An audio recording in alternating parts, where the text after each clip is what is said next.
ইনকিলাব মঞ্চের মুখপাত্র ও জুলাই যোদ্ধা শরীফ ওসমান হাদির হত্যার বিচারের দাবিতে সারা দেশে বিক্ষোভ মিছিল ও সমাবেশ করেছে সর্বদলীয় ছাত্র জনতা।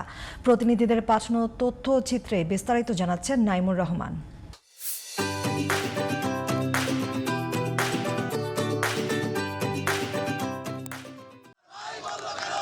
ইনকিলাব মঞ্চের মুখপাত্র ও জুলাই বিপ্লবের সম্মুখ সারির যোদ্ধা শরীফ ওসমান হাদির হত্যাকারীদের গ্রেপ্তার ও শাস্তির দাবিতে রাতেই ঢাকা বরিশাল মহাসড়ক অবরোধ করে বিক্ষুব্ধরা।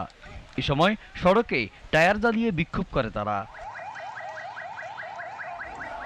আশুলিয়ায় ঢাকা আরিচা মহাসড়কে টায়ার জ্বালিয়ে বিক্ষোভ করে যান চলাচল বন্ধ করে দেয় হাদির মৃত্যুর প্রতিবাদ জানাতে আসা বিক্ষোভকারীরা।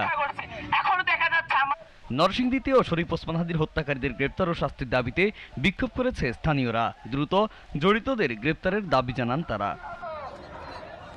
ওসমান হাদির হত্যাকারীদের ফাঁসির দাবিতে টাঙ্গাইলে বিক্ষোভ মিছিল সমাবেশ করেছে বাংলাদেশ ছাত্র অধিকার পরিষদ। বিকেলে ছাত্র অধিকার পরিষদ টাঙ্গাইল শাখার উদ্যোগে এই সমাবেশ অনুষ্ঠিত হয়। চুয়াডাঙ্গায় ইনকিলাব মঞ্চের মুখপাত্র ওসমান হাদি হত্যার প্রতিবাদে মিছিল সমাবেশ ও দোয়া অনুষ্ঠিত হয়েছে। দুপুরে ছাত্র জনতার আয়োজনে এ কর্মসূচি পালিত হয়। ওসমান হাদি হত্যার প্রতিবাদে জয়পুরহাটে বিক্ষোভ মিছিল ও সমাবেশ অনুষ্ঠিত হয়েছে। সমাবেশে বক্তারা হুঁশিয়ারি দিয়ে বলেন, দ্রুত বিচার নিশ্চিত না হলে বৃহত্তর আন্দোলনের ডাক দেওয়া হবে। ওসমান হাদি হত্যার প্রতিবাদে শুক্রবার বাদ-জুমা ব্রাহ্মণবাড়িয়ায় বিক্ষোভ মিছিল ও প্রতিবাদ সমাবেশ হয়েছে।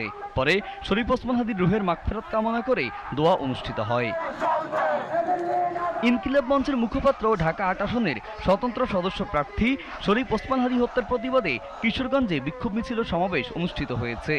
দুপুরে শহরের ঐতিহাসিক শহীদ মসজিদের সামনে থেকে শুরু হয়ে গুরুত্বপূর্ণ সড়ক প্রদক্ষিণ শেষে এটি শেষ হয়।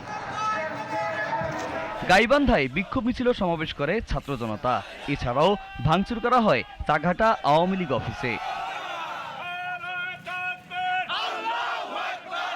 খাগড়াছড়ি, রাঙ্গামাটি ও বান্দরবনেও শরীফ ওসমান হাদি হত্যার প্রতিবাদে বিক্ষোভ মিছিল সমাবেশ অনুষ্ঠিত হয়েছে। এছাড়াও হবিগঞ্জ, পিরোজপুর ও ঝিনাইদহ সহ দেশের বিভিন্ন স্থানে বিক্ষোভ করেছে ইনকিলাব মঞ্চের সমর্থকরা সহ জুলাই যোদ্ধারা। Naimur Rahman, GTV news.